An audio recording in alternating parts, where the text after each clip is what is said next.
Hello students. तो बच्चों, आज हम बात करने वाले हैं आपके नेक्स्ट टॉपिक के बारे में।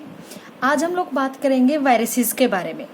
जैसा कि इससे पहले हम लोग अदर जो किंगडम्स हैं, मोनेरा, प्रोटिस्टा, फंगी, उनके बारे में हम लोग बात कर चुके हैं। आज हम लोग स्टार्ट करने वाले हैं टॉपिक वायरसेस। आज हम बात करेंगे वायरसेस के बारे में, इसके कुछ करेक्टरिस्टिक फीचर्स के बारे में, इसके केमिकल कंपोजिशन के बारे में और कुछ इम्पोर्टेंट वायरसेस के नेमिंग हम पढ़ेंगे और उनका स्ट्रक्चर हम लोग देखेंगे। ठीक है प्यारे बच्चों, तो हम लोग स्टार्ट करते हैं सबसे पहले वायरसेस की हिस्ट्री से कि जो वायरसेस जो वर्ड है वो सबसे पहले किसने दिया था, उसका मीनिंग क्या है। According to Pasteur viruses Latin word, ठीक है, अकॉर्डिंग टू पास्चर के अकॉर्डिंग अगर हम देखें तो लैटिन वर्ड में वायरसेस जो है उसको लैटिन वर्ड में उसका मीनिंग क्या है, विच मीन्स पॉइजनस फ्लूइड और वीनोम और सिक्रीशन। ठीक है, अकॉर्डिंग टू द पास्चर जो वायरसेस है उसका मीनिंग क्या है इन द लैटिन लैंग्वेज या फिर in the Latin word, poisonous fluid और वीनोम और सिक्रीशन। ठीक है, वायरस क्या है, एक लैटिन वर्ड है जिसका मीनिंग क्या है, पॉइजनस फ्लूइड और वीनोम और सिक्रीशन।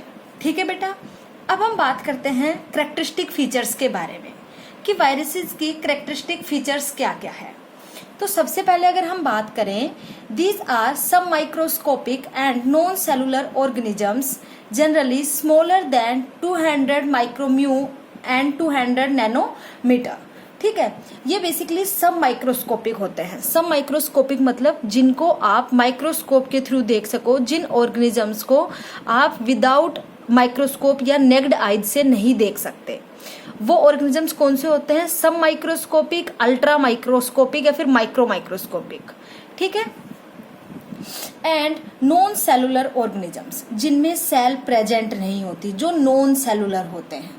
ठीक है, तो वायरसेस है वो बेसिकली क्या होते हैं, नॉन सेलुलर ऑर्गेनिजम्स होते हैं, जनरली स्मॉलर देन 200 नैनोमीटर। ठीक है, 200 नैनोमीटर से स्मॉल होते हैं, इसीलिए ये सब माइक्रोस्कोपिक होते हैं, इसीलिए ये हमें नेक्ड आइज से दिखाई नहीं देते, हमें इनको देखने के लिए माइक्रोस्कोप की जरूरत होती है। ठीक है, they are obligate intracellular parasites. Obligate intracellular parasites का मतलब क्या है, ओब्लिगेट का मतलब है नेसेसरी, इंट्रासेलुलर पैरासाइट्स का मतलब है जो इंटरनली बॉडी पार्ट्स में पाए, जो इंटरनली वर्क करे। ठीक है, तो ये बेसिकली इंट्रासेलुलर पैरासाइट्स होते हैं। वायरसेस हमेशा इंट्रासेलुलर पैरासाइट्स होते हैं, ये कभी भी एक्स्ट्रा सेलुलरी अपना वर्क नहीं करते, एक्स्ट्रा सेलुलरी ऑर्गन्स को इन्फेक्ट नहीं करते। ठीक है, तो this point is very very important, आपको याद रखना है कि जो वायरसेस है वो ओब्लिगेट इंट्रासेलुलर पैरासाइट्स होते हैं। दे हैव आइदर आरएनए और डीएनए, इनके पास आरएनए भी हो सकता है, डीएनए भी हो सकता है, लेकिन मोस्ट ऑफ द वायरस ऐसे होते हैं जिनमें आरएनए पाया जाता है एज ए जेनेटिक मटेरियल। ठीक है बच्चों, no virus contains both DNA and RNA. अब कोई एक वायरस है, सपोज करो उसमें सिर्फ एक ही जेनेटिक मटेरियल होगा, या तो वो डीएनए हो सकता है या वो आरएनए हो सकता है। कभी भी ऐसा नहीं होगा कि कोई वायरस है और उसमें दोनों टाइप के जेनेटिक मटेरियल प्रेजेंट हो, ऐसा कभी नहीं होगा। ठीक है बेटा, तो या तो डीएनए हो सकता है जेनेटिक मटेरियल या आरएनए हो सकता है, लेकिन मोस्ट ऑफ केसेस में क्या पाया जाता है, RNA as a genetic material पाया जाता है। ठीक है, they are inert outside their specific host cell in crystalline form. Inert का मतलब क्या होता है, इनर्ट का मतलब होता है बेटा इनएक्टिव। ठीक है, तो जो ये वायरसेस है ये जब आउटसाइड दी होस्ट सेल होते हैं, आउटसाइड दी बॉडी होते हैं, तो ये इनएक्टिव होते हैं बेसिकली। ठीक है, वायरसेस क्या होते हैं, वायरसेस एक डेड एंटिटी है जो आउटसाइड दी बॉडी तो अपने आप को इनएक्टिव फॉर्म में रखती है, लेकिन जैसे ही वो आपके इंट्रासेलुलर ऑर्गन्स के कांटेक्ट में आती है तो वो क्या हो जाती है, एक्टिव हो जाते हैं। ठीक है, तो वही बात यहाँ पे बोली है, they are inactive outside their specific host cell in crystalline form. ठीक है, ये आउटसाइड तो बॉडी कैसे रहते हैं, इनएक्टिव रहते हैं, लेकिन जैसे ही ये इंट्रासेलुलरी आते हैं तो ये अपने आप को एक्टिव कर लेते हैं और इन्फेक्ट करने लगते हैं, इन्फेक्शन करने लगते हैं। ठीक है, they contain nucleic acid so they are capable of protein synthesis by the help of ribosomes of host cell. ठीक है, ये न्यूक्लिक एसिड कंटेन करके रखते हैं। अब जो डीएनए और आरएनए है वो एक टाइप के न्यूक्लिक एसिड तो ही है, deoxy ribo nucleic acid, ribo nucleic acid इनकी फुल फॉर्म। ठीक है, तो ये न्यूक्लिक एसिड कंटेन करके रखते हैं, इसलिए ये प्रोटीन का सिंथेसिस भी कर सकते हैं, क्योंकि न्यूक्लिक एसिड प्रोटीन के सिंथेसिस के लिए रिस्पॉन्सिबल भी होती है। ठीक है, अब होस्ट सेल है, अब होस्ट सेल में राइबोसोम प्रेजेंट है। ठीक है, अब राइबोसोम अगर वहां पे प्रेजेंट है तो वहां पे प्रोटीन का सिंथेसिस भी हो सकता है, तो प्रोटीन का सिंथेसिस भी ये वायरसेस करते हैं होस्ट सेल के इंट्रासेलुलर बॉडी पार्ट्स में रहकर। ठीक है, इतनी बात समझ में आई। तो ये उसके कैरेक्टरिस्टिक फीचर्स थे कुछ वायरसेस के, कि वायरसेस कैसे होते हैं, नॉन सेलुलर होते हैं, माइक्रोस्कोपिक होते हैं। ठीक है, बेसिकली कहाँ पाए जाते हैं, इंट्रासेलुलर पैरासाइट्स होते हैं, इन सब के बारे में यहाँ पे हम लोगों ने बात की। अब हम बात करते हैं बेटा morphology and structure of viruses, viruses की मोर्फोलॉजी के बारे में एंड स्ट्रक्चर के बारे में ऑफ वायरसेस। सबसे पहले हम बात करते हैं साइज ऑफ वायरसेस। तो मैं एक एग्जांपल आपको दे रही हूँ। बेसिकली ऐसे बहुत सारे टाइप के वायरसेस होते हैं, पर आप एक जो सबसे most common most important example है आप उसको ध्यान में रखना, याद रखना। ठीक है, साइज ऑफ वायरसेस में सबसे पहला है टोबैको मोजाइक वायरस। क्या है? Tobacco Mosaic virus. इसका अगर हम साइज देखें तो कितना होता है, 300 माइक्रोम्यू इंटू 20 माइक्रोम्यू। ठीक है, फिर आप बोल सकते हो 300 नैनोमीटर इंटू 20 नैनोमीटर, इसका क्या होता है बेटा, साइज होता है। अब अगर हम बात करें शेप्स की, ये तो इसके साइज की बात की हमने, अब इसकी शेप की बात करें, इनके स्ट्रक्चर्स की बात करें, तो वेरियस शेप के डिफरेंट शेप्स के डिफरेंट बैक्टीरिया होते हैं। ठीक है, अगर हम बात करें तो एग्जाम्पल अगर हम लें तो स्फेरिकल शेप के भी हो सकते हैं, रोड शेप के भी हो सकते हैं, और टेडपोल लाइक स्ट्रक्चर भी हो सकता है। ठीक है, तो जो स्फेरिकल जो होते हैं वायरसेस, उसके अगर हम एग्जाम्पल लें तो उसके दो एग्जाम्पल है, वेरी कॉमन एग्जाम्पल है, आपने सबने नाम भी सुन रखे होंगे बेटा, इन्फ्लुएंजा वायरस और HIV, human immuno deficiency virus, जो बेसिकली क्या कोज करता है, एड्स कोज करता है। नाम सुना होगा आपने एड्स का। ठीक है, तो स्फेरिकल जो शेप के वायरसेस होते हैं उसमें बेसिकली हमने दो एग्जांपल कौन कौन से लिए, इन्फ्लुएंजा वायरस, HIV वायरस, जिसको आप एड्स भी बोलते हो। ठीक है, इतनी बात समझ में आ गई। सेकंड है road shaped virus. Road shaped virus में कौन से आएंगे, टोबैको मोजाइक वायरस। ठीक है बेटा, उसके बाद है टेडपोल लाइक, जो कि कौन सा वायरस है, बेसिकली बैक्टीरियोफेज वायरस है। कौन सा है, बैक्टीरियोफेज। ठीक है, इतनी बात समझ में आई। इन्फ्लुएंजा वायरस बेसिकली किसके लिए होता है, जो कोल्ड हो जाता है, कफ वगैरह होता है, जुकाम बोलते हो जिसको आप, वो बेसिकली इन्फ्लुएंजा वायरस ही कोज करता है। ठीक है, तो आपको तीनों समझ में आ गए, spherical shape, rod shape and the tadpole like shape. ठीक है, अब हम बात करते हैं बेटा इसके केमिकल कंपोजिशन की, कि जो वायरसेस है उसका केमिकल कंपोजिशन क्या है, वो बेसिकली किन किन चीजों से मिलकर बने हुए होते हैं, किन किन कंपोनेंट्स से मिलकर बने हुए होते हैं। ठीक है, तो अगर हम बात करें केमिकल कंपोजिशन, सबसे पहले आएगा न्यूक्लिक एसिड, क्योंकि जैसे मैंने बताया कि उनमें न्यूक्लिक एसिड प्रेजेंट होता है, वो DNA भी हो सकता है, RNA भी हो सकता है, जिसकी हेल्प से ही वो प्रोटीन सिंथेसिस में भी हेल्प कर रहे थे होस्ट सेल में।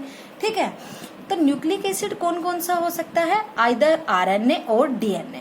ठीक है बच्चों, इतना आ रहा है आपको समझ में। तो न्यूक्लिक एसिड दोनों टाइप की हो सकती है, या तो RNA प्रेजेंट होगा या DNA प्रेजेंट होगा। कभी भी ऐसा नहीं होगा कि दोनों न्यूक्लिक एसिड RNA और DNA एक वायरस में प्रेजेंट हो। ठीक है, generally in plant viruses single stranded RNA, SS का मतलब क्या है बेटा, सिंगल स्ट्रैंडेड।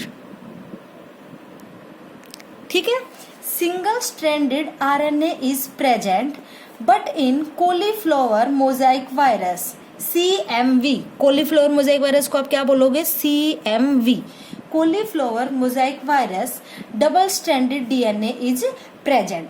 जनरली अगर आप मोस्टली अगर आप बात करो प्लांट वायरसेस की, तो उनमें सिंगल स्ट्रैंडेड RNA प्रेजेंट होता है। उन वायरसेस में क्या होता है, सिंगल स्ट्रैंडेड RNA प्रेजेंट होता है एज ए न्यूक्लिक एसिड।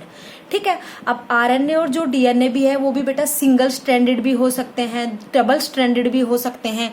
ये हो गया सिंगल स्ट्रैंडेड, डबल स्ट्रैंडेड, ऐसे, ठीक है, ट्रिपल स्ट्रैंडेड ये हो सकते हैं। बेसिकली पाए जाते हैं single stranded and the double stranded. तो हम यहाँ पे single stranded and double stranded की ही बात कर रहे हैं, ठीक है। तो केमिकल कंपोजिशन की अगर हम बात करें वायरसेस की, तो न्यूक्लिक एसिड जनरली आरएनए भी हो सकता है, डीएनए भी हो सकता है। मोस्टली जो प्लांट वायरसेस है उनमें सिंगल स्ट्रैंडेड आरएनए प्रेजेंट होता है, but in cauliflower Mosaic virus CMV एक एक्सेप्शन है, ठीक है, आप इसको एज ए एक्सेप्शन याद रख सकते हो। But in cauliflower Mosaic virus double stranded DNA is present, ठीक है। मोस्टली सिंगल स्ट्रैंडेड आरएनए होता है, लेकिन CMV में डबल स्ट्रैंडेड डीएनए प्रेजेंट होता है, ठीक है बेटा। Generally in animal viruses double stranded DNA is present. अब अगर हम एनिमल वायरसेस की बात करें तो एनिमल वायरसेस में डबल स्ट्रैंडेड डीएनए मोस्टली पाया जाता है, जनरली पाया जाता है, ठीक है। But in some animal viruses RNA is present with single stranded और डबल स्ट्रैंडेड, ठीक है। जनरली या फिर मोस्टली तो एनिमल वायरसेस में जो न्यूक्लिक एसिड पाया जाता है वो as a double stranded DNA पाया जाता है, ठीक है। बट कुछ एनिमल वायरसेस ऐसे होते हैं जिनमें आरएनए पाया जाता है एज ए न्यूक्लिक एसिड, वो सिंगल स्ट्रैंडेड भी हो सकता है, वो डबल स्ट्रैंडेड भी हो सकता है। इट इज डिपेंड्स ऑन कि वो वायरस कौन सा है, ठीक है बेटा। इतनी बात आ गई समझ में। तो आपको ये याद रखना है, जनरली तो सिंगल स्ट्रैंडेड आरएनए होता है प्लांट वायरसेस में, लेकिन एक CMV का एक्सेप्शन है जहां पे डबल स्ट्रैंडेड डीएनए पाया जाता है। ऐसे ही जनरली एनिमल वायरसेस में डबल स्ट्रैंडेड डीएनए होता है, बट कुछ एनिमल वायरसेस ऐसे होते हैं जिनमें सिंगल स्ट्रैंडेड आरएनए या फिर डबल स्ट्रैंडेड आरएनए भी पाया जा सकता है। इतनी बात आई आप लोगों को समझ में। अब हम बात करते हैं बेटा नेक्स्ट पॉइंट के बारे में। देखो, नेक्स्ट हम बात करते हैं प्रोटीन कोट के बारे में। फर्स्ट न्यूक्लिक एसिड प्रेजेंट था वायरसेस के क्या, अगर हम केमिकल कंपोजिशन को देखें।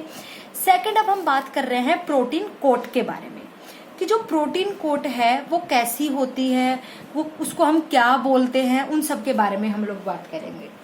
Protein coat, it is known as capsid. इसको क्या बोलते हैं? कैप्सिड। कोई भी वायरस है उसके आउटसाइड सरफेस पे एक प्रोटीन की एक लेयर पाई जाती है, एक प्रोटीन कोट पाई जाती है, जिसको क्या बोलते हैं बेटा? कैप्सिड। ठीक है, आउटसाइड पाई जाती है, जिसको क्या बोलते हैं? Capsid. And made up of small सब यूनिट्स कॉल्ड कैप्सोमियर्स। ठीक है, बेसिकली किसकी बनी हुई होती है ये कैप्सिड? जो प्रोटीन कोट है ये किसकी बनी हुई होती है? मेड अप ऑफ स्मॉल सब यूनिट्स कॉल्ड कैप्सोमियर्स। कैप्सोमियर्स की बनी हुई होती है, स्मॉल सब यूनिट्स की बनी हुई होती है, जिनको आप कैप्सोमियर्स बोलते हो।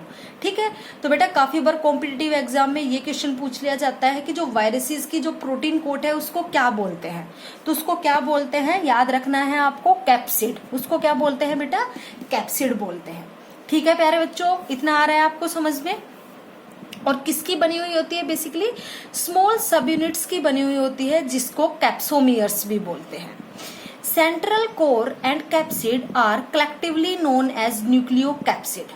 सेंट्रली मतलब ये जो पार्ट है और आउटसाइड का जो पार्ट है, पूरा जो पार्ट है उसको कलेक्टिवली अगर हम एक टर्म दें तो उसको क्या टर्म देते हैं? न्यूक्लियोकैप्सिड। क्या टर्म देते हैं बेटा उसको? न्यूक्लियोकैप्सिड। क्योंकि न्यूक्लिक एसिड भी प्रेजेंट होती है और बाहर की साइड पे जो प्रोटीन कोट है उसको आपने कैप्सिड बोल दिया, तो कलेक्टिवली हमने सेंट्रल कोर को और कैप्सिड को एक टर्म दे दी जिसका हमने नाम दिया न्यूक्लियोकैप्सिड।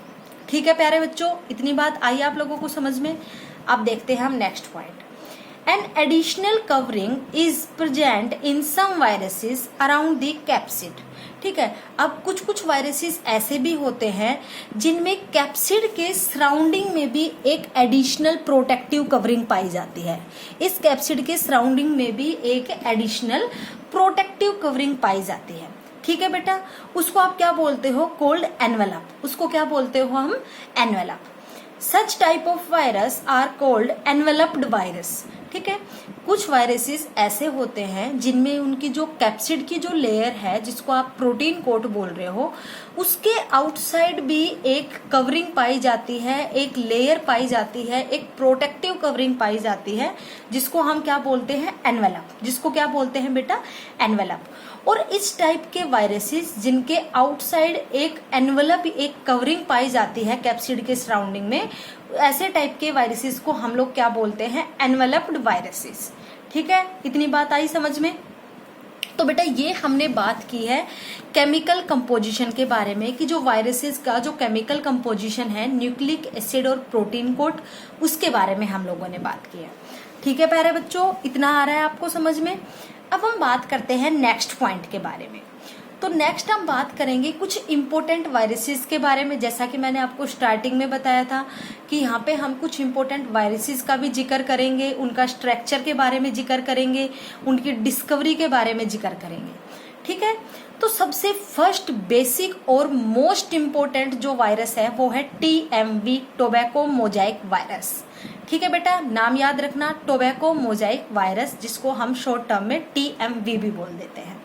ठीक है प्यारे बच्चों, नेक्स्ट देखो आप, discovered by the Russian worker D Ivanovsky. ठीक है, इन 1892 एक रशियन वर्कर थे जिन्होंने इनको सबसे पहले डिस्कवर किया था, टोबैको मोजाइक वायरस को, जिनका नाम था डी इवानोव्स्की। ठीक है, इन 1892। It has helical symmetry. अगर हम बात करें इसकी सिमेट्री की, कि इसकी सिमेट्री कैसी है, इसकी बॉडी शेप कैसी है, तो इसकी सिमेट्री कैसी होती है बेटा, हेलिकल शेप होती है।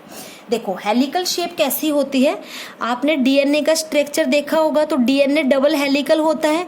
हेलिकल शेप कुछ ऐसी ही होती है, जैसे कि आपने रस्सी को देखा है ना, रस्सी कैसी गुथी हुई होती है, एक के ऊपर एक, एक के ऊपर एक, वही एक हेलिकल शेप होती है, हेलिकल सिमेट्री होती है। तो TMV जो है उसकी हेलिकल सिमेट्री पाई जाती है। ठीक है, हैविंग सिंगल स्ट्रैंडेड RNA। जो टोबैको मोजाइक वायरस है उसमें बेसिकली सिंगल स्ट्रैंडेड RNA पाया जाता है। अब देखो, जो टोबैको मोजाइक वायरस है वो एक प्लांट वायरस है। कौन सा वायरस है बेटा, वो एक प्लांट वायरस है। और मैंने आपको ये पॉइंट ऊपर भी बताया था कि जनरली प्लांट वायरसेस में सिंगल स्ट्रैंडेड RNA है, लेकिन एक एक्सेप्शन दिया CMV, जिसमें डबल स्ट्रैंडेड DNA था। ऐसे ही यहाँ पे देखो, अब टोबैको मोजाइक वायरस में भी सिंगल स्ट्रैंडेड RNA प्रेजेंट है। कौन सा RNA प्रेजेंट है, सिंगल स्ट्रैंडेड RNA प्रेजेंट है। ठीक है बेटा, तो आप ऊपर जो बताए जो 2 पॉइंट्स है कि प्लांट्स में मोस्टली सिंगल स्ट्रैंडेड RNA है और एनिमल वायरसेस में मोस्टली डबल स्ट्रैंडेड DNA है। आप इसके बेसिस पे भी अगर क्वेश्चन आए और पूछ लिया जाए कि इसमें कौन सी न्यूक्लिक एसिड पाई जाती है या फिर कौन सा एज ए जेनेटिक मैटेरियल पाया जाता है, तो उसके बेसिस पे अगर आपको उसका कंफर्म भी याद नहीं है, अगर आपको टोबैको मोजाइक वायरस का अगर कंफर्मेशन भी याद नहीं है, तो आप उन 2 लाइंस के बेसिस पे आप इसको गैस कर सकते हो। ठीक है बच्चों, तो आपको वो 2 लाइनें याद रखनी है। In its capsid number of capsomeres are 2130। ठीक है, इसका जो कैप्सिड है उसमें जो नंबर ऑफ कैप्सोमियर्स है वो कितने पाए जाते हैं, 2130 कैप्सोमियर्स पाए जाते हैं। ठीक है, 5% RNA and 95% protein present in tobacco Mosaic virus. अगर हम टोबैको मोजाइक वायरस की बात करें तो टोबैको मोजाइक वायरस का जो केमिकल कंपोजिशन है, अगर उसकी बात करें तो देखो बेटा, केमिकल कंपोजिशन में आपको 2 चीजें देखने को मिलेगी। First is the nucleic acid, second is the protein या फिर प्रोटीन कोट जो आपने बात की थी। तो यहाँ पे 5% RNA प्रेजेंट है एज ए न्यूक्लिक एसिड और 95% क्या प्रेजेंट है, प्रोटीन प्रेजेंट है। तो हमने बोल दिया कि इसका केमिकल कंपोजिशन क्या हुआ, 5% RNA and 95% protein present in tobacco Mosaic virus. इतनी बात समझ में आई बेटा, हो गया ये। ठीक है, तो ये मोस्ट इम्पोर्टेंट वायरस है, इसके बारे में आपको याद रखना है। ठीक है, अब अगर हम बात करें टोबैको मोजाइक वायरस के स्ट्रक्चर के बारे में, देखो बेटा, तो हम इसका स्ट्रक्चर देखते हैं। ये स्ट्रक्चर है टोबैको मोजाइक वायरस का, समझ में आ रहा है आपको, देखो दिखाई दे रहा है टोबैको मोजाइक वायरस के बारे में। ठीक है, अब देखो अगर हम बात करें तो ये हमने बड़ा करके दिखाया है इसको लार्ज, इसका स्ट्रक्चर ये है छोटा छोटा छोटा छोटा जो हमने बता रखा है। ठीक है। अब देखो ये है, और ये देखो एक हेलिकल शेप में है। देखो ये ऐसे ऐसे टर्न होता होता ऐसे ऐसे ऐसे ऐसे एक रस्सी शेप लेके जा रहा है ना, ऐसे ऐसे ऊपर, ठीक है। देखो ये एक ऐसा शेप लेके जा रहा है, जैसे ये यहाँ से टर्न हुआ, अब ये यहाँ से टर्न होता होता ऐसे ऐसे एक शेप बनाएगा। तो ये कौन सी सिमेट्री हो गई? एक हेलिकल सिमेट्री हो गई, ठीक है बेटा। ये कौन सी सिमेट्री हो गई? हेलिकल सिमेट्री हो गई। अब बाहर की साइड जो प्रोटीन की कोट है उसको हमने क्या बोला? कैप्सोमियर्स। उसको हमने क्या बोला बेटा? कैप्सोमियर्स। प्रोटीन सब यूनिट को आपने क्या बोला? कैप्सोमियर्स, जो स्मॉल सब यूनिट है, ठीक है। आरएनए प्रेजेंट है एज अ न्यूक्लिक एसिड, क्या प्रेजेंट है? आरएनए प्रेजेंट है, सिंगल स्ट्रैंडेड आरएनए प्रेजेंट है, आपको डायग्राम में दिख रहा है, ठीक है। अब सेंट्रल में जो ये होलो जो स्ट्रक्चर है उसको हमने क्या बोल दिया? Central lumen. उसको हमने क्या बोल दिया? Central lumen. तो ये डायग्राम बेटा देखो बहुत इजी डायग्राम है, आप इजीली इसको समझ सकते हो, ठीक है। समझ में आ गया कि कैसे हमने इसको हेलिकल शेप बोला है? इतनी बात आ गई समझ में?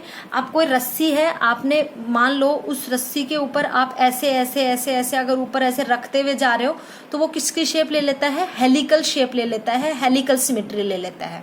इतनी बात आई आप लोगों को समझ में बच्चों? अब हम बात करते हैं बेटा नेक्स्ट वायरस के बारे में। तो अब तक जो हमने बात की, सबसे पहले टोबैको मोजाइक वायरस, वो इम्पोर्टेंट था, and the second one is this, जो बहुत इंपॉर्टेंट है, ठीक है। आपको याद रखना है इन दोनों वायरसेस के बारे में। सेकंड है बैक्टीरियोफाज वायरस, ठीक है बेटा। Virus which infect the bacteria are called bacteriophage.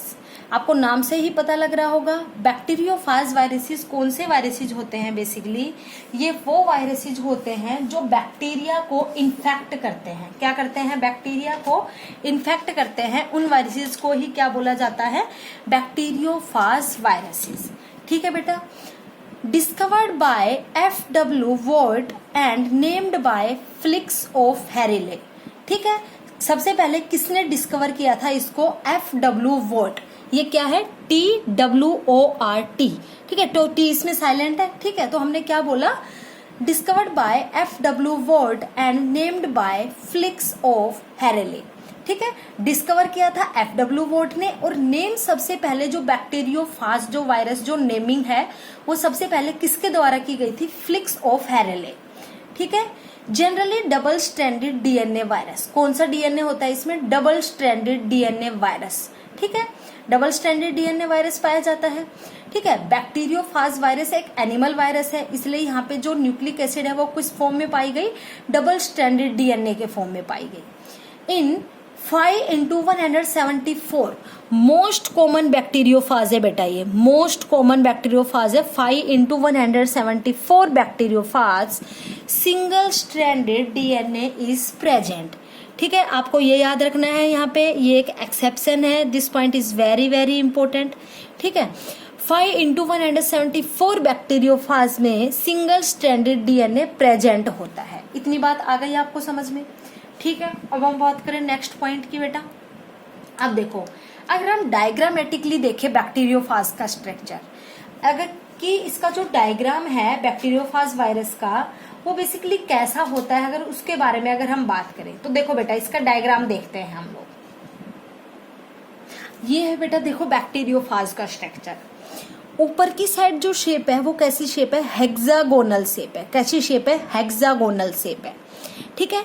उसके बाद एक नीचे वो आया एक ये आई, फिर उसके बाद इसमें आके क्या हुआ? देखो ये बन गया, फिर उसके बाद इसके यहाँ पे क्या हो गई? ये ऐसा कुछ स्ट्रक्चर होता है, ठीक है। अगर हम इसकी लेबलिंग देखें, ठीक है। अब क्या किया? इस वायरस को वर्टिकली सेक्शन में कट कर दिया। किस में कट कर दिया? वर्टिकली सेक्शन में कट कर दिया। तो जब इसको वर्टिकली सेक्शन में कट करोगे तो आपको कुछ इस टाइप का स्ट्रक्चर दिखेगा वर्टिकली सेक्शन में। किस में दिखेगा ये आपको? वर्टिकली जब आप कट करते हो, ठीक है, तो आपको ऐसा दिखेगा। अब बीच में जो प्रेजेंट है वो क्या है? डीएनए और प्रोटीन। क्या प्रेजेंट है? डीएनए और प्रोटीन। क्योंकि यहाँ पे जो डीएनए मिल रहा है वो किस फॉर्म में मिल रहा है? सिंगल स्ट्रैंडेड डीएनए मिल रहा है। तो देखो ये डीएनए है और ये क्या है? यहाँ पे प्रोटीन की कोट है आउटसाइड में, ठीक है। अब नीचे अगर हम आएंगे तो ये जो था इसको जो वर्टिकली कट किया तो ये ऐसे ओपन हो गया। इसको हमने बोला नेक एंड कोलार। क्या बोला? नेक एंड कोलार। आप नीचे जो ये टेल थी, यहाँ पे जो ये टेल थी, जब आप इसको कट करोगे यहाँ से तो ये भी ऐसे ओपन हो जाएगी, तो ये भी ओपन हो गई। तो हमने इसको क्या बोल दिया? Tail sheath. और बीच वाले को क्या बोल दिया? Tail core. इतनी बात आ गई समझ में बेटा? ठीक है। अब जो नीचे जो ये आपको ये जो स्ट्रक्चर दिख रहा है, लेग लाइक स्ट्रक्चर इसका दिख रहा है, इसको हमने क्या बोला? End plate. ठीक है, या फिर इसको हमने बोला टेल फाइबर, या फिर यहाँ पे जो ये स्ट्रक्चर प्रेजेंट है इसको हमने बोला टेल पिन। ठीक है, तो आपको सिर्फ 1 2 3 लेबलिंग्स इसकी याद रखनी है। ठीक है, आप याद, इसको पूरे को आप हेड बोल दो, इसको आप टेल बोल दो। ठीक है, आपको DNA, protein, head, tail, neck and collar और उसके बाद टेल फाइबर। आपको सिर्फ ये 4 to 5 लेबलिंग्स याद रखनी है और उसके अलावा आपको कोई लेबलिंग याद नहीं रखनी। DNA, protein, neck and collar, tail fibre और इस पूरे को आप हेड बोल दो, इस पूरे को आप टेल बोल दो। टेल सीथ, टेल कोर ये सब बोलने की जरूरत नहीं है। ठीक है बेटा, तो आप ये 5-6 लेबलिंग याद रख सकते हो। This diagram is very very easy अगर आप देखो तो। ठीक है, समझ में आया इतना?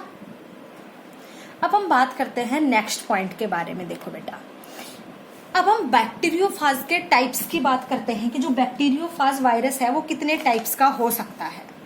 On the basis of interaction of phages with bacterial cell, जो फाजिज है उसका इंटरेक्शन बैक्टीरियल सेल के साथ, उसके बेसिस पे अगर हम देखें तो बैक्टीरियोफाज 2 टाइप्स का होता है। कितने टाइप्स का होता है? बेसिकली बेटा 2 टाइप्स का होता है।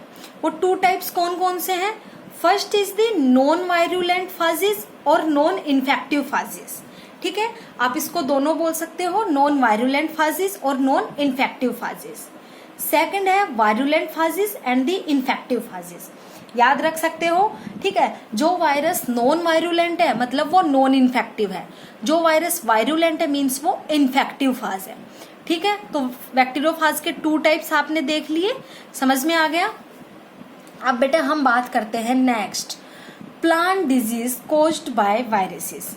ऐसी कौन कौन सी प्लांट डिजीज है जो वायरसेस के द्वारा कोज की जाती है, वायरसेस के द्वारा होती है प्लांट्स में। ठीक है, सबसे पहले तो मोस्ट कॉमन जो हमने अभी बात की है टोबैको मोजाइक वायरस, जिसको हमने TMV भी बोला था।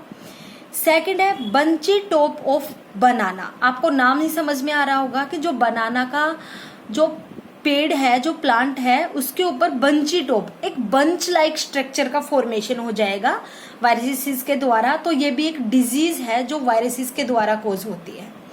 टोमेटो लीफ कर्ल, जो टोमेटो के लीव्स है वो कर्ल होने लग जाएंगे। ठीक है, तो वो भी एक डिजीज है, tomato leaf curl. Leaf curl of papaya, papaya के लीफ कर्ल होने लग जाएंगे। पोटैटो लीफ रोल, पोटैटो को लीफ है वो रोलिंग होने लग जाएगी उनमें। तो ये कुछ डिजीज है जो वायरसेस के द्वारा होती है। और भी बहुत सारी ऐसी डिजीज है, प्लांट डिजीज है जो वायरसेस कोज करते हैं। ये यहाँ पे कुछ बेसिक मैंने आपको डिजीज बताई है, 5 डिजीज के नेम बताए हैं, तो आप इनमें से 2 to 3 डिजीज के नेम याद रखना। ठीक है बेटा, क्योंकि काफी बार क्वेश्चन दे दिया जाता है, ऊपर आपको डिजीज का नाम दे देंगे, है ना, या फिर ऊपर बोल देंगे कि ऐसी कौन सी नीचे प्लांट डिजीज है जो वायरस के द्वारा होती है।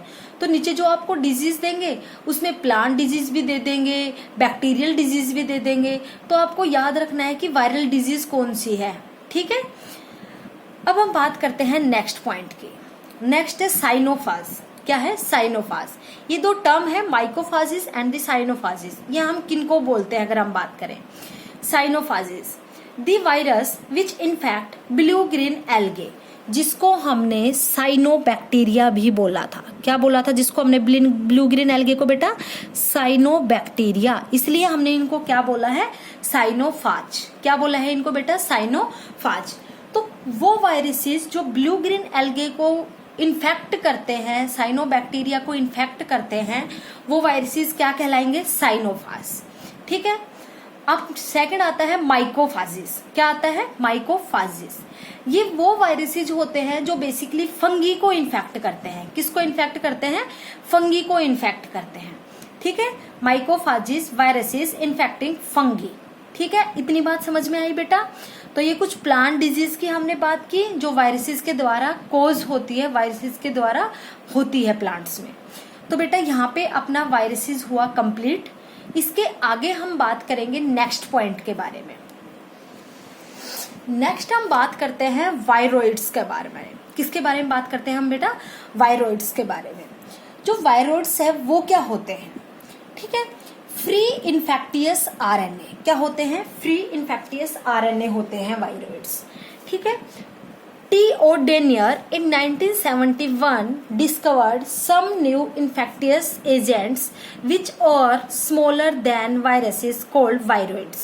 ठीक है, वायरोइड्स की जो डिस्कवरी है वो सबसे पहले किसने की थी? T.O. Denier ने। ठीक है, इन 1971 इन्होंने डिस्कवर किया कि कुछ न्यू इन्फेक्टियस एजेंट्स अराइज हुए हैं जो वायरसेस से स्मॉल है, वायरसेस से स्मॉल है।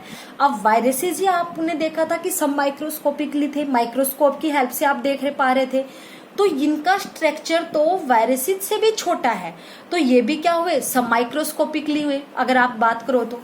ठीक है, तो टीओ डेनियर ने बताया डिस्कवरी करके कुछ न्यू इन्फेक्टियस एजेंट्स अराइज हुए जो कि स्मॉलर थे देन दी वायरसेस, और उनको ही क्या बोला? वायरोइड्स। उनको क्या बोला बेटा? वायरोइड्स। नेक्स्ट हम बात करते हैं viroids contain only very low molecular weight RNA, मतलब single stranded RNA and not the protein coat. Viroids basically क्या करते हैं? न्यूक्लिक एसिड कंटेन करते हैं, low molecular weight nucleic acid just like single stranded RNA, लेकिन viroids में कोई भी प्रोटीन कोट मतलब कोई भी कैप्सिड लाइक स्ट्रक्चर प्रेजेंट नहीं होती। प्रोटीन कोट अब्सेंट होती है, कैप्सिड जो स्ट्रक्चर है वो अब्सेंट होती है। इतनी बात आई समझ में? ठीक है, ओनली न्यूक्लिक एसिड प्रेजेंट होता है as a single stranded RNA. Viroids causes potato spindle tuber disease. एक डिजीज है जिसका नाम है पोटैटो स्पिंडल ट्यूबर डिजीज, जो कोज करते हैं वायरोइड्स। इतनी बात आई समझ में? सेकंड देखो बेटा, अब वायरोइड्स यहाँ पे कंप्लीट हुआ। वायरोइड्स के बारे में सिर्फ ये एक दो ही पॉइंट्स थे जो आपको याद रखने हैं, ये ज्यादा वाइड नहीं है, बस नॉर्मल है, थोड़ा सा ब्रीफ में आपको बता दिया। ठीक है, सेकंड हम बात करते हैं लाइकन के बारे में। किसके बारे में बात करते हैं बेटा? हम लाइकन के बारे में, कि लाइकन क्या होता है, उसका क्लासिफिकेशन क्या है, कितने टाइप के लाइकन्स है, उसके इकोनॉमिक इंपोर्टेंस क्या है, उसके बारे में हम लोग बात करेंगे। तो हम बात करते हैं lichen. The term lichen was first given by Theophrastus. ठीक है, जो लाइकन जो टर्म है उसको सबसे पहले किसने दिया था? Theophrastus. Study of lichen is known as lichenology. ठीक है, जहां पे लॉजी वर्ड लग जाए मीन्स वो उसकी स्टडी हो रही है, तो हमने क्या बोला? Study of lichen is known as lichenology having two components. अब लाइकन जो है वो बेसिकली दो कंपोनेंट्स से मिलके बनी हुई होती है। टू कंपोनेंट्स उसमें उसको मिलकर बनाते हैं। वो दो कंपोनेंट्स कौन कौन से हैं? फर्स्ट है एल्गल कंपोनेंट, सेकंड है फंगल कंपोनेंट। ठीक है, एल्गे और फंगी का जो कॉम्बिनेशन है, एल्गे और फंगी जो है वो दोनों एक दूसरे के साथ मिलके क्या बनाती है? लाइकन का फॉर्मेशन करती है। ठीक है बेटा, तो algal component called phycobiont, fungal component called mycobiont. ठीक है, इतनी बात समझ में आ गई। अब फंगी को आपने माइकोटा बोला था, उसी से आप याद रख सकते हो माइकोबायोंट। माइको वर्ड आ गया और फिर बायोंट। एल्गल कंपोनेंट को क्या बोला? फाइकोबायोंट। इतनी बात आ गई याद? तो हमने क्या बोला? The term lichen was first given by Theophrastus. Study of lichens is known as lichenology. अब लाइकन्स में दो कंपोनेंट्स होते हैं, और वो दो कंपोनेंट्स कौन कौन से हैं? Algal component and the fungal component. Algal component को क्या बोलते हैं? फाइकोबायोंट। फंगल कंपोनेंट को क्या बोलते हैं? माइकोबायोंट। इतनी बात समझ में आ गई? Major part of lichens thallus is composed of fungal component. ठीक है, लाइकन्स में एल्गी और फंगी का दोनों का कॉम्बिनेशन होता है, दोनों कंपोनेंट्स हैं, but as comparison to algal fungal component की ज्यादा मेजोरिटी पाई जाती है as comparison to algal component. ठीक है, major part of lichens thallus, जो लाइकन का जो थैलस है, जो थैलाई है, वो बेसिकली किससे कंपोज्ड होता है? फंगल कंपोनेंट से as comparison to algal component. इतनी बात आई प्यारे बच्चों आपको समझ में? तो ये हम बात कर रहे हैं लाइकन्स के बारे में। ठीक है, यहाँ तक आई समझ में? कोई भी डाउट, एनी डाउट? ठीक है, अब हम बात करते हैं नेक्स्ट पॉइंट के बारे में। नेक्स्ट हम बात करेंगे इसके क्लासिफिकेशन के बारे में कि जो लाइकन है उसका क्लासिफिकेशन क्या है, उसको हम किस बेसिस पे क्लासिफाई कर रहे हैं। It classify on the basis of their fungal component. जो इसका फंगल कंपोनेंट है, जो मेजोरिटी पाया जाता है इन दी लाइकन्स थैलस में, उसके बेसिस पे हम क्लासिफाई कर रहे हैं लाइकन को। फर्स्ट है एस्कोलाइकन। क्या है बेटा? फर्स्ट एस्कोलाइकन। मोस्टली जो लाइकन्स होते हैं वो इसी टाइप के होते हैं। मोस्टली देखो मैंने यहाँ पे लिख भी रखा है, तो इसका मतलब क्या है, जो मोस्टली लाइकन्स है वो इसी टाइप के होते हैं, ascolichen. In ascolichen fungal partner is the member of ascomycetes. ठीक है, अब हम यहाँ पे फंगल कंपोनेंट की बात कर रहे हैं, तो फंगी के बारे में अभी हम लोगों ने बात की थी, उसके क्लासिफिकेशन की बात की थी हमने। Phycomycetes, basidiomycetes, ascomycetes and Deuteromycetes. याद है कि भूल गए बेटा? पढ़ाया था ना आपको। तो एस्कोलाइकन में क्या बोला है, जो एस्कोलाइकन जो लाइकन का टाइप है उसमें जो बेसिकली फंगल कंपोनेंट होगा या फंगल पार्टनर होगा वो किसका मेंबर होगा? एस्कोमाइसिटीज फंगी का पार्टनर होगा। ठीक है, एस्को से आप याद रखना, एस्कोमाइसिटीज जो मेंबर है, एस्कोमाइसिटीज जो क्लास है उसी का मेंबर होगा जो एस्कोलाइकन फंगल में का फंगल पार्टनर होगा। ठीक है, in ascolichen algal partner is the member of green algae. ठीक है, अब लाइकन है तो वहां पे आप फंगल पार्टनर की भी बात करोगे, एल्गल पार्टनर की भी बात करोगे, लेकिन मोस्टली हम यहाँ पे किसकी बात करेंगे? फंगल पार्टनर की, क्योंकि हमने जो क्लासिफिकेशन किया है वो on the basis of fungal component के बेसिस पे किया है। ठीक है, तो जो फंगल पार्टनर होगा वो आप याद रखना फंगी के नाम से, वो एस्कोमाइसिटीज क्लास का होगा, जबकि जो एल्गल पार्टनर होगा वो किस क्लास का मेंबर होगा? ग्रीन एल्गे का ग्रीन एल्गे जो है क्लास जो है उसका मेंबर होगा। ठीक है, नेक्स्ट है बेसिडियोलाइकन। क्या है? बेसिडियोलाइकन। तो आपने फंगी के बारे में बात की थी, बेसिडियोमाइसिटीज, उसी से आप यहाँ पे याद रखो।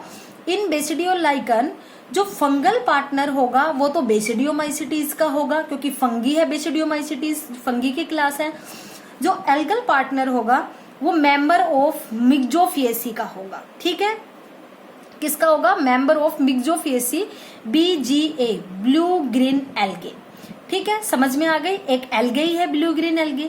ठीक है, तो उससे आप याद रख सकते हो एल्गल जो पार्टनर होगा वो मेंबर ऑफ मिक्जोफिएसी होगा। मिक्जोफिएसी फैमिली का नाम दे दिया, और उसमें कौन सा आता है जो ऑर्गेनिज्म है वो ब्लू ग्रीन एल्गे। इतनी बात आ गई बेटा आपको समझ में? अब हम बात करते हैं नेक्स्ट पॉइंट के बारे में। नेक्स्ट अब हम बात करेंगे अदर क्लासिफिकेशन की। तो वो तो हमने लाइकन का क्लासिफिकेशन किया on the basis of fungal component. अब हम क्लासिफाई करेंगे बेसिकली इसको लाइकन को on the basis of types of thallus. Thallus के बेसिस पे कि जो थैलस है वो किस टाइप का है। ठीक है, उसके बेसिस पे हम लोग बात करेंगे। फर्स्ट है क्रस्टोस लाइकन। क्या है बेटा? क्रस्टोस लाइकन। अब क्रस्टोस लाइकन कैसा, कौन सा लाइकन होता है? इसका बेसिकली थैलस का स्ट्रक्चर कैसा होता है, थैलस कैसा दिखाई देता है अगर हम बात करें तो।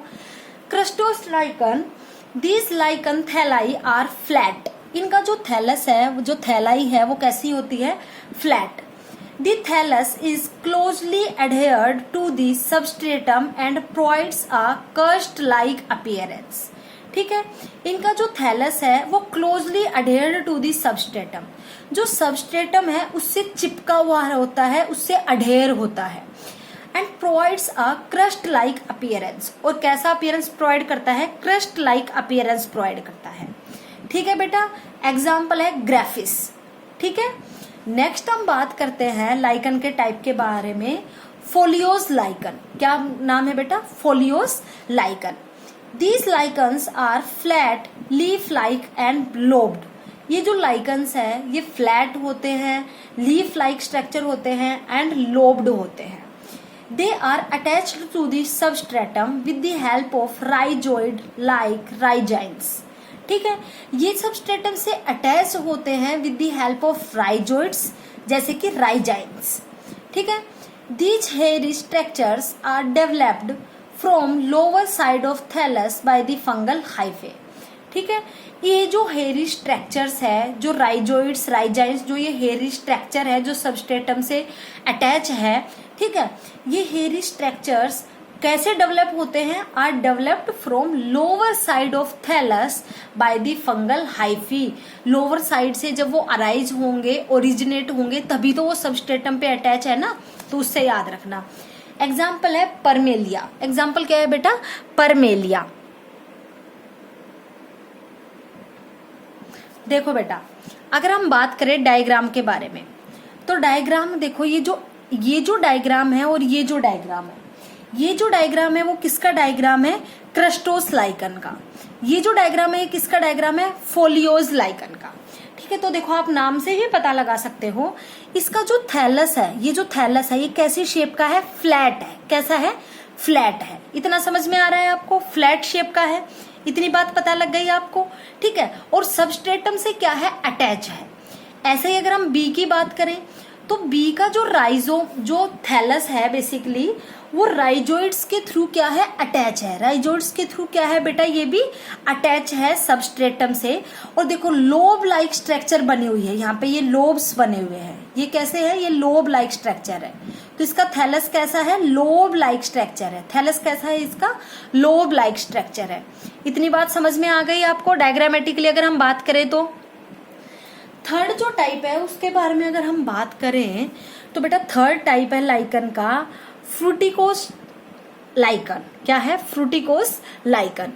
These lichens are well developed shrub shape like. Shrub का मतलब होता है झाड़ी लाइक, जो स्ट्रक्चर होते हैं, जो प्लांट्स होते हैं उनको हम बोलते हैं shrub. Like cylindrical and branched, they grow erect. Erect मतलब सीधे एकदम से ग्रो होते हैं। And hang from substratum. अब ये तो सबस्ट्रेटम से क्या थे? अटैच थे। और ये सबस्ट्रेटम से क्या होंगे? नीचे की साइड हैंग होंगे, नीचे की साइड लटके हुए होंगे।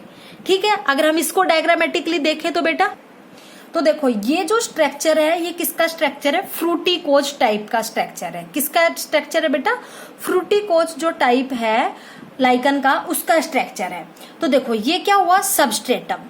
और थैलस इससे क्या है? नीचे की साइड हैंग है। ठीक है, तो यही बोला गया है, जो यहाँ पे जो थैलस होगा वो हैंग होगा विद द सबस्ट्रेटम और इरेक्ट होगा। क्या होगा? इरेक्ट होगा। इतनी बात समझ में आ गई? तो आपको ये 3 डायग्राम याद रखने हैं, ए, बी एंड दी सी।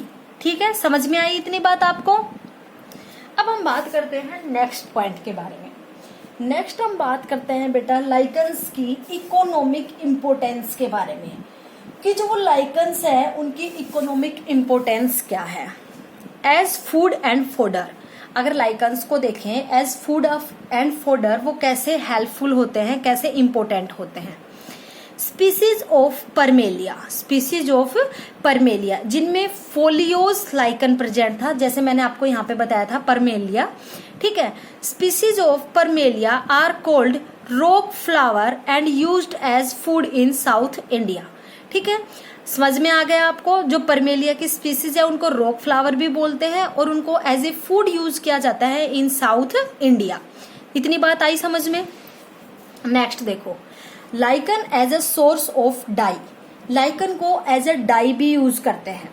जैसे कि आपने लिटमस पेपर के बारे में पढ़ा होगा, जो एसिड बेस इंडिकेटर होता है, एसिड बेस का, जो आपको बताता है कि लिटमस पेपर की आपने अगर लिटमस पेपर को उस केमिकल में दिया तो अगर वो रेड कलर का हो गया तो एसिड हुआ, अगर ब्लू कलर का हो गया तो बेस हो गया। ऐसा कुछ पढ़ रखा होगा ना आपने केमिस्ट्री में, तो वही बात यहाँ पे है।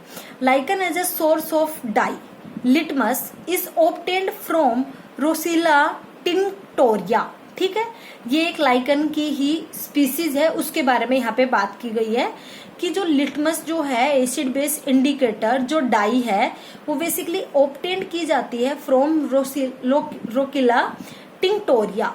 ठीक है, lichen as a source of medicine, as a source of medicine lichen को कैसे यूज करते हैं अगर हम बात करें।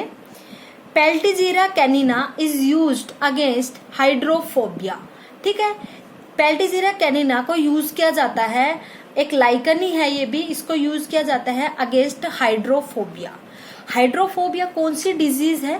हाइड्रोफोबिया वो डिजीज है जिसमें जो ऑर्गेनिज्म है या एनिमल्स जो है जिसमें ये डिजीज कोज है वो पानी से डरने लग जाएगा। हाइड्रो का मतलब है वाटर और फोबिया का मतलब है डर लगना, फियर। ठीक है, हाइड्रो का मतलब क्या है, वाटर, H2O से मैंने रिप्रेजेंट किया, और फोबिया का मतलब क्या है बेटा, फियर। काफी डिजीज होती है ना ऐसी, पानी से डर लगना, ऊंचाई से डर लगना। ठीक है, तो उस डिजीज में, हाइड्रोफोबिया डिजीज में पेल्टिगेरा कैनिना एक लाइकन है जिसको यूज किया जाता है। नेक्स्ट है किटेरिया आइलैंडिका। ठीक है, किटेरिया आइलैंडिका इज यूज्ड एज लैक्सिस्टिव। लैक्सिस्टिव क्या होता है, जो डिजीज है जैसे कॉन्स्टिपेशन होना या फिर डायरिया वगैरह की जो डिजीज है, ठीक है, उनमें बेसिकली एज ए लैक्सिस्टिव यूज किए जाती है इस लाइकन को। ठीक है, नेक्स्ट है indicator of air pollution. Lichen से कैसे पता लगेगा कि एयर पोल्यूशन है।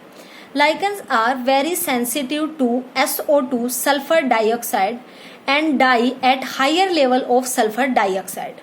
अगर ज्यादा लेवल हुआ सल्फर डाइऑक्साइड का तो वहां पे लाइकन्स ग्रो नहीं करेंगी, लाइकन्स वहां पे मर जाएंगे। तो इससे हमें पता लग जाएगा कि वहां पे SO2 की कंसंट्रेशन ज्यादा है उस इन्वायरमेंट में, और इससे हमें इंडिकेट हो जाएगा कि वहां पे एयर पोल्यूशन ज्यादा है। ठीक है, इतनी बात समझ में आई। तो बेटा ये हमने बात की लाइकन्स के बारे में। अब हम बात करते हैं नेक्स्ट पॉइंट के बारे में। नेक्स्ट हम बात करते हैं माइकोराइजा। किसके बारे में बात करते हैं हम, माइकोराइजा, जो आपका बायोलॉजिकल क्लासिफिकेशन का नेक्स्ट टॉपिक है। इसके बाद हम बात करेंगे बेटा प्लांट किंगडम के बारे में। ठीक है, माइकोराइजा, इस टर्म के बारे में आपने 10th क्लास में भी बात की होगी बेटा, माइकोराइजा की, माइकोराइजा क्या होता है। ठीक है, mycorrhiza is the symbiotic association between roots of higher plants and fungus. This term is very very important, आपको पता होना चाहिए माइकोराइजा क्या होता है। तो माइकोराइजा क्या होता है, it is the symbiotic association. मतलब एक एसोसिएशन होता है between the roots of higher plants and fungus. Roots of higher plants के बीच में और फंगस के बीच में एक सिम्बायोटिक एसोसिएशन को क्या बोलते हैं, माइकोराइजा। ठीक है बेटा, next, it is an example of symbiosis. किसका एग्जाम्पल है ये, सिम्बायोसिस का एग्जाम्पल है। Mycorrhiza name was given by Frank. Mycorrhiza जो नेम है उसकी जो नेमिंग है वो सबसे पहले किसने दी थी, फ्रैंक नाम के साइंटिस्ट ने दी थी। 2 टाइप्स ऑफ माइकोराइजा। अब माइकोराइजा के जो टाइप्स है वो बेसिकली 2 टाइप्स के माइकोराइजा होते हैं। वो कौन कौन से हैं, फर्स्ट है एक्टोमाइकोराइजा, सेकंड है एंडोमाइकोराइजा। फर्स्ट क्या है, एक्टोमाइकोराइजा, सेकंड है एंडोमाइकोराइजा। देखो एक्टो का मतलब क्या हुआ, जो आउटसाइड प्रेजेंट होगा। एंडो का मतलब क्या हुआ, जो इनसाइड प्रेजेंट होगा। बेटा बायोलॉजी में ये छोटी छोटी टर्म्स है, अगर आपको एक्टोमाइकोराइजा का मीनिंग नहीं पता और आपको सिर्फ एक्टो का मीनिंग पता है तो आप उसके बेसिस पे भी अपने आप को मतलब लिख सकते हो उस चीज को। ठीक है, ऐसे ही एंडोमाइकोराइजा, उसको आप समझ भी सकते हो, समझने में भी आपको बहुत आसानी होती है। इसलिए बायोलॉजी की ये छोटी छोटी टर्म्स ही है जो आपको उसका पूरा डिस्क्रिप्शन बता के चली जाती है, एक छोटा सा पॉइंट ही अगर आपको पता है तो।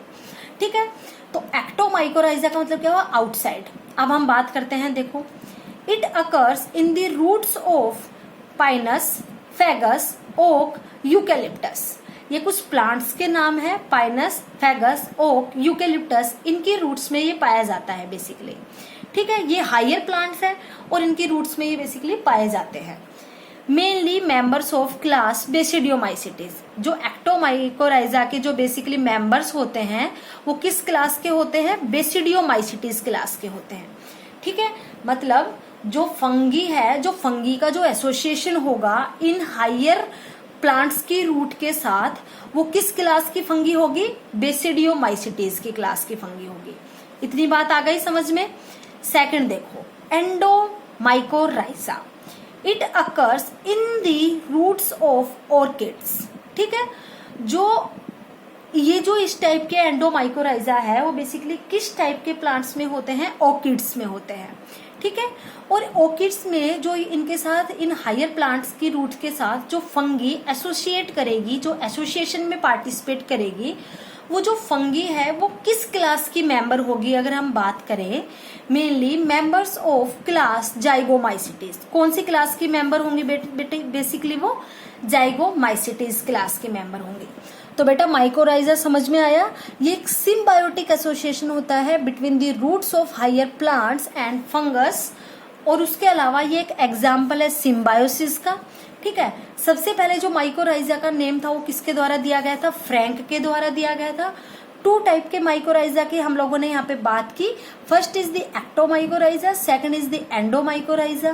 ठीक है, एक्टोमाइकोराइजा में जो बेसिकली फंगी जो हायर प्लांट की रूट्स के साथ एसोसिएट करेगी वो किस क्लास की होगी? बेसिडियोमाइसिटीज की।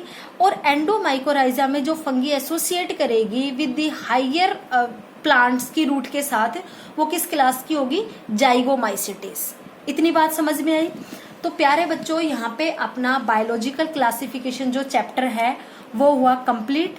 इसके आगे हम नेक्स्ट चैप्टर स्टार्ट करेंगे और वो है प्लांट किंगडम। ठीक है प्यारे बच्चों, आज के लिए इतना ही। इससे आगे हम बात करेंगे नेक्स्ट वीडियो लेक्चर में। इतने तक अगर आपको कोई भी डाउट है, अगर आपको कुछ पूछना है तो आप मुझे पूछ सकते हो बेटा।